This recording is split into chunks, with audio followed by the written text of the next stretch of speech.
श्री राम राम रघुनंदन राम राम। श्री राम राम भरताग्रज राम राम। श्री राम राम रणकर कस राम राम। श्री राम राम शरणं भव राम राम। माता रामो मत्पिता रामचन्द्रः। स्वामी रामो मत्सखा रामचन्द्रः। सर्वस्वं मे रामचन्द्रो दयालुर्नान्यं जाने नैव जाने न जाने। अञ्जनानन्दनं वीरं जानकी शोकनाशनं कपीशमक्षहन्तारं वन्दे लङ्काभयङ्करम्। भक्ति भक्त भगवंत गुरु चतुर्नाम वपुएक। इनके पद वंदन किए नासत विघ्न अनेक।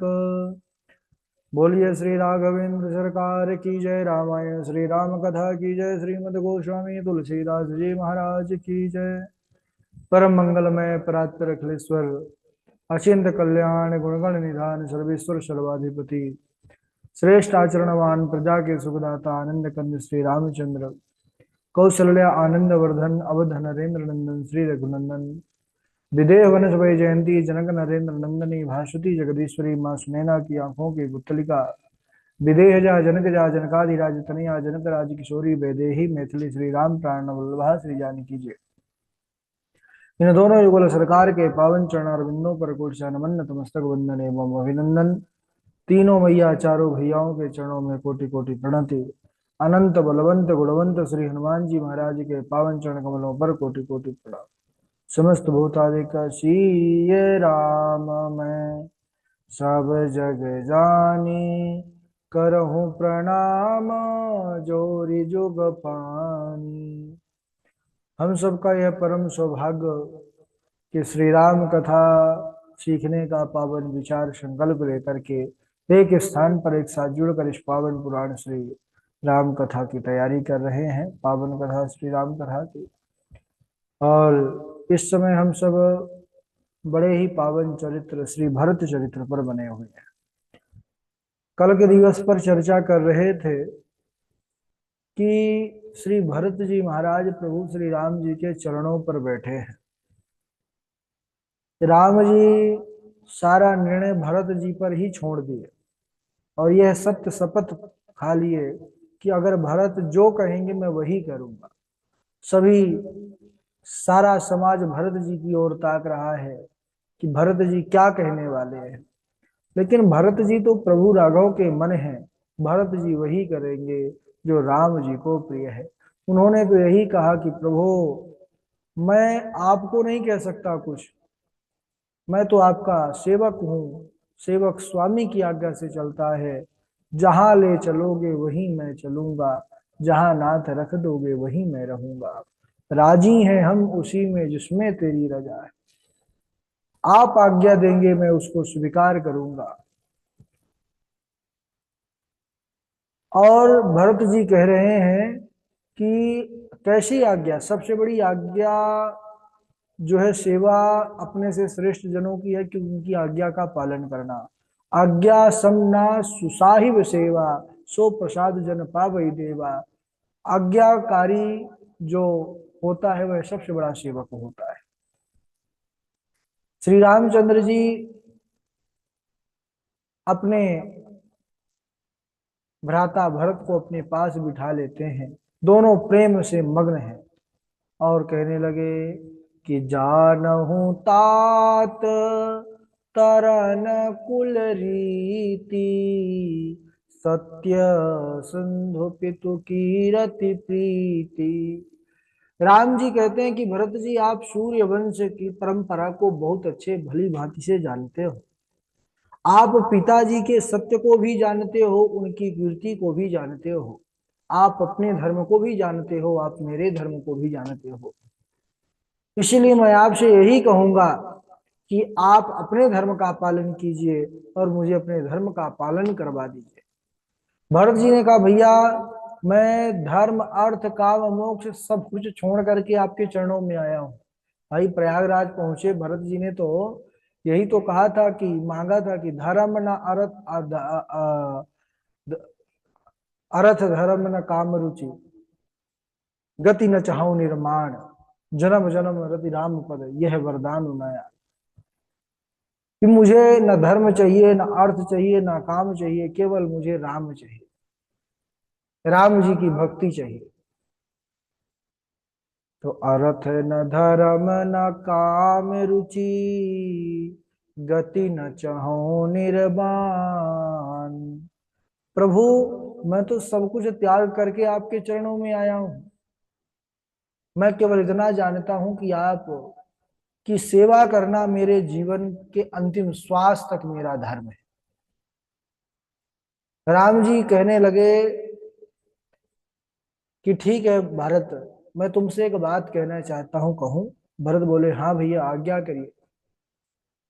राम जी ने कहा, चलो भाई आज हम दोनों बंटवारा करते हैं। राम जी के वचनों को सुनते ही भरत जी जोर जोर से रोने लगे कि भैया आप मुझसे बंटवारा करेंगे? राम जी ने कहा कि हाँ भरत, बंटवारा करेंगे, लेकिन संपत्ति का बंटवारा नहीं करेंगे। हम दोनों भाई अपनी विपत्ति का बंटवारा करेंगे। अरे अपने घर की संपत्ति का बंटवारा तो संसार करता है हे भरत, लेकिन आज हम दोनों भाई अपनी विपत्ति का बंटवारा करें। सज्जनों, यही वह राम कथा है हमारे जो जीवन के उद्देश्यों को प्रबुद्ध करती है, हमारे जीवन को सुंदर बनाती है। यह कथा हमको सिखाती है कि अगर बंटवारा करना भी है भाई से, तो संपत्ति का बंटवारा नहीं, विपत्ति का बंटवारा कीजिए। लेकिन आज का युग जो चल रहा है, ऐसा चल रहा है कि थोड़े से ही धन के कारण भाई भाई शत्रु से बढ़कर के हो जाते हैं। जिस भाई के साथ बचपन में एक थाली पर बैठ करके खाए, जिसके उंगली को पकड़ करके चलना सीखे, पता नहीं किस प्रकार से उस भाई से ऐसे शत्रु बन लेते हैं महाराज कि वह भाई रास्ते में भी न दिखे, इतनी दूरी बना लेते हैं। जो बचपन में बिना भाई की उंगली पकड़ कर चलना जो है तो चल नहीं सकता भाई, वही भाई इतना शत्रुता अंदर पाल लेते हैं। यह बड़ी आश्चर्य की बात है। और रामचरितमानस तो कहती है कि वह मनुष्य ही नहीं है जो इस प्रकार के जो है अपने मानसिकता रखते हैं। अरे वह तो पशु के समान है।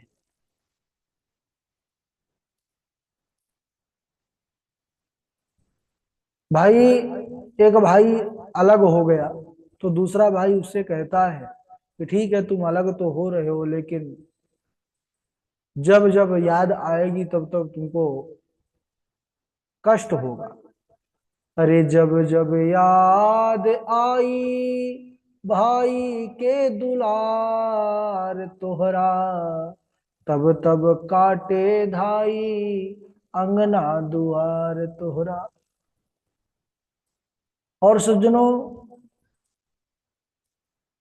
रामायण हमें यही बतलाती है, राम कथा, यह प्रसंग चरित्र से हमको सीख मिलती है कि जैसे भैया राम कह रहे हैं भैया भरत को कि हम आपस में आइए आज विपत्ति का बंटवारा कर, तो हमको बंटवारा करना भी है तो विपत्ति का बंटवारा करिए। संसार में सब कुछ मिलना सुलभ है, लेकिन सहोदर भाई का मिलना बड़ा कठिन है। और दुर्भाग्य ऐसा है कि हम अपने ही भाई से महाराज केस लड़ते हैं और दूसरों को परिचय दिलाते हैं तो कहते हैं कि भाई ये हमारे बड़े भाई जैसे हैं, बड़ा प्रेम रखते हैं।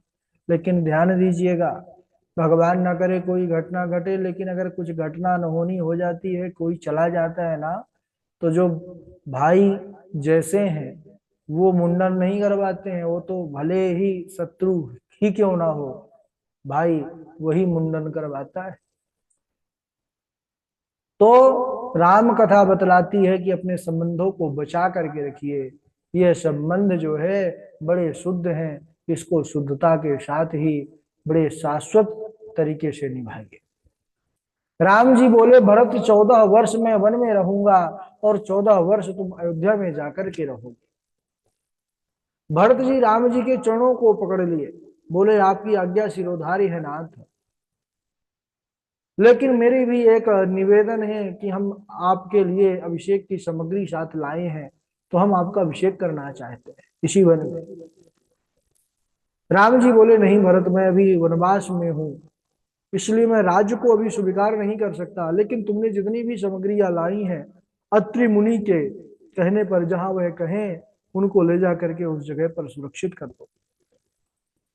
यह अत्रि मुनि वही है जिनकी पत्नी सती अनुसुईया, जिन्होंने इस यहाँ पर मंदाकिनी को प्रकट किया है। अत्रि कयो तब भरत सन शैल समीप सकूप, राखिय तीरथ तोय तहाँ पावन अमीय अनूप। तो अब अत्रि जी ने कहा कि हे भरत, इस पर्वत के समीप एक सुंदर कुआं है, उस पवित्र कुएं पर इस अमृत तीर्थ को वहां पर स्थापित करो। तो आज भी वह कुआं भरत कूप के नाम से जाना जाता है। जब मानिकपुर और झांसी की तरफ हम जाते हैं रेल लाइन से, तो भरतकूप एक रेलवे स्टेशन भी पड़ता है। तो इस भरतकूप की बड़ी भारी महिमा महिमा है।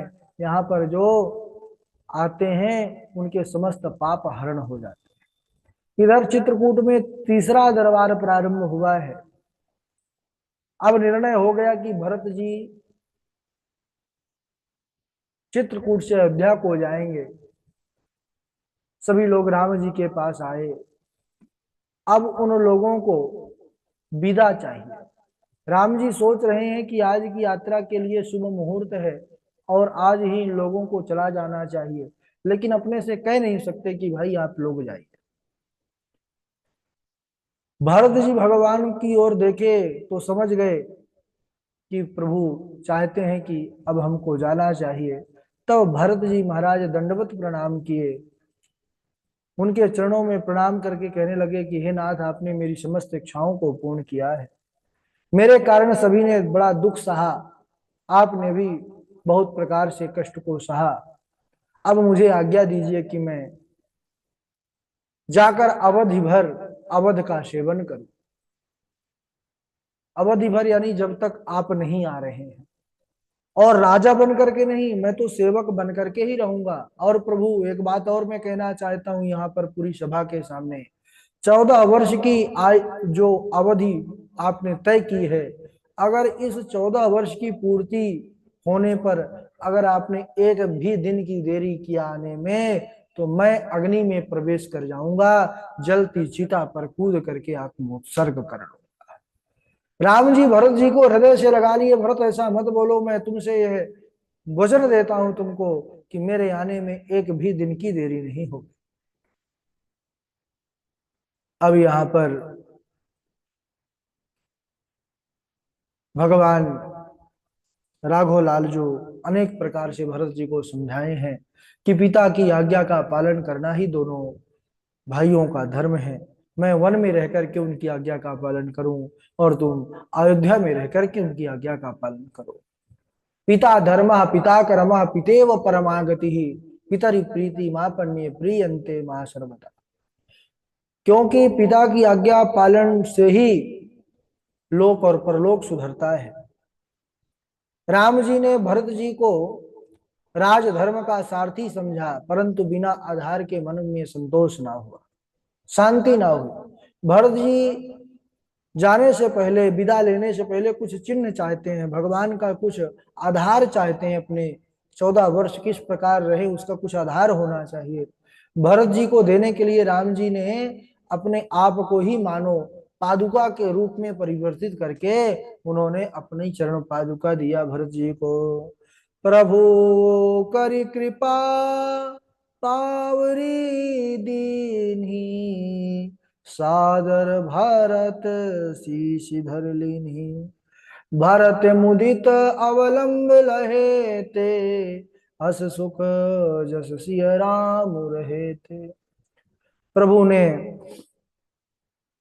खड़ा हूं हाथों में उठा लिए और देने लगे, तब भरत जी ने अत्यंत आदर के साथ अपना मस्तक उनके नीचे करके अपने हाथों को मस्तक पर धर लिया। उन्हें भूमि से स्पर्श नहीं होने दिया, क्योंकि भरत की भावना है कि ये पर खड़ा हूं नहीं, ये तो प्रभु राघव लालजू ही हैं। विदा के समय श्री राम जी ने भरत जी को हृदय से लगाया है, दोनों भ्राता गले लग करके खूब रोए हैं आज।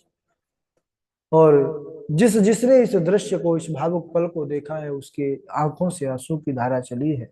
देवता लोग भी महाराज इसका दर्शन कर रहे हैं आकाश मंडल से, वे भी बड़े दुखी हो गए। दोनों समाज के लोगों यथा योग प्रणाम करके प्रभु राघव ने चित्रकूट से विदा किया है सभी को। 9 दिन का समय लगा भरत जी को अयोध्या पहुंचने में। और भरत जी, रे राम भक्त ले चला रे राम की निशानी, राम भक्त ले चला रे राम की निशानी। शीश पे खड़ा हूँ अखियों में पानी, राम भक्त ले चला रे राम की निशानी। और वह चरण पादुका लेकर के अयोध्या धाम पर पहुंचे हैं। जाते ही भरत भैया ने प्रभु के चरण पादुकाओं को राज सिंहासन पर स्थापित किया है। श्री जनक जी महाराज 5 दिन तक अयोध्या में रुक करके पूरे राज्य पाठ की व्यवस्था को व्यवस्थित करके और उसके बाद वह मिथिला को चले जाते हैं। इधर अयोध्या के लोगों ने नियम उपवास व्रत करना आरंभ कर दिया अपने प्रभु राघव लालजू के लिए, उनके दर्शनों के लिए। ये उसी की आशा से जीवन धारण किए हैं कि राम जी आएंगे और उनको हम देखेंगे। महानुभाव महापुरुष कहते हैं कि 14 वर्ष की अवधि में ना तो अयोध्या में किसी का जन्म हुआ और ना ही अयोध्या में किसी की मृत्यु हुई। सभी लोग नियम उपवास में लगे थे महाराज, अनुष्ठान में लगे थे। भरत जी ने राम जी से कहा था कि बिनु आधार मन तोष न शांति। तो राम जी ने पावरी देकर के मुस्कुरा करके भरत जी से पूछा कि भाई आधार मिला या भार मिला? क्योंकि पादुका पांव में पहनी जाए तो आधार, लेकिन तुमने तो उसको सर पर रख लिया, है तो भार है। अतः मैं तुमको भार ही दूंगा, यह भार तुम्हें ही उठाना है। भरत जी उस पादुका के आधार पर ही अयोध्या के राज्य का इतना बड़ा भार संभाल लेते हैं।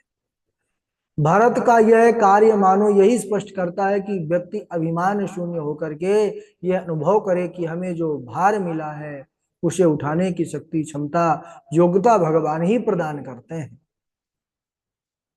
एक दिन श्री भरत जी छोटे भाई के साथ गुरु जी के पास गए, गुरु वशिष्ठ के पास। उनके घर जाकर उनके चरणों में दंडवत प्रणाम किया है और निवेदन किया है, क्या आयशु हो इत राहु सने माँ, बोले मुनि तन पुलकी सप्रेमा, समुझब कहब करब तुम सोई, धर्म सार जग होई सोई। हे गुरुदेव, श्री राम जी पिता की आज्ञा से मुनि व्रत धारण करके वन को चले गए। इस भांति जीवन पालन करने पर मैं सुख नहीं चाहता जैसे मैं अयोध्या के राजमहलों पर रह रहा हूं। मैं तो उनका सेवक हूं। यदि आप आज्ञा दें तो मैं भी उसी नियम से रहूं जैसे राम जी रहते हैं। भरत जी की यह वाणी सुनकर के मुनि जी प्रेम से पुलकित हो गए, आंखों में आंसू आ गए। बोले कि तुम्हारी ऐसी स्थिति हो गई है कि जो तुम मन में समझोगे, वाणी से कहोगे, कर्म से आचरण करोगे, वही धर्म का सार होगा। भरत, तुम्हें किसी की आज्ञा की जरूरत नहीं है। यह गुरु जी का इतना बड़ा आशीर्वाद है जो आज तक किसी को नहीं मिला। भरत जी ने ज्योतिषियों को बुला करके शुभ मुहूर्त निकलवा करके पादुकाओं को सुंदर नगर में जो है स्थापित कर नंदीग्राम के समीप पर्णकुटी बना करके भरत जी रहने लगे हैं वहां। अच्छा, भरत जी वहां पर कुटी बनाई है, लेकिन जहां पर रहते हैं वो जमीन पर नहीं, जमीन के नीचे, जमीन पर भी महाराज एक गड्ढा खोद दिया, वहीं पर रहते। क्योंकि उन्होंने विचार किया कि जब प्रभु हमारे पृथ्वी पर रहते हैं, शयन करते हैं, तो मैं तो उनका सेवक हूं, तो मुझे पृथ्वी पर सोने का अधिकार नहीं है। उनसे नीचे सोना चाहिए सेवक को। तो महाराज इतना गड्ढा गहरा किए कि जब भरत जी खड़े भी हो जाएं तो राम जी के चरणों के नीचे रहे। धन्य है ऐसी, धन्य है ऐसी भक्ति, धन्य है ऐसा त्याग भरत जी महाराज का। और जिस अवध का राज्य इतना सुख वैभव समृद्धि जिसको देख करके इंद्र कुबेर आदि भी लजा जाते थे, उस अयोध्या को भरत जी महाराज विरक्त की तरह जो है, उसी अयोध्या के इतनी ऐश्वर्य के बीच में भी विरक्त की भांति रहते हैं। ये है भक्ति का लक्षण। बोलिए श्री रामचंद्र भगवान की जय।